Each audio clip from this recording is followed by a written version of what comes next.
kita ko yung poster ng Pepsi. So, pag tagal-tagal, ipapakita ko din yung naging commercial ko sa Pepsi, Sugar Lime.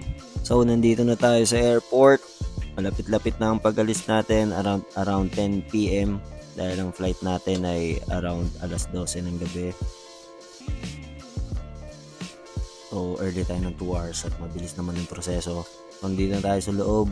Nood muna tayo ng Harry Potter kasi matagal-tagal na biyahe to, 8 hours to. So, mag-Harry Potter marathon ako dahil, Harry Potter is from UK. It's a British movie, diba? So, maganda kung ma-feel natin agad yung vibe bago pa lang tayo pumunta sa lugar na yun. So, ito ang biyahe natin papuntang Doha. 8 hours ang biyahe natin from 1 to 8. Pero pagdating natin doon sa Doha, around 4 a.m. lang yon dahil una tayo ng 4 hours sa Doha. So, alas 8 ng umaga sa atin, alas 4 ng umaga sa kanila.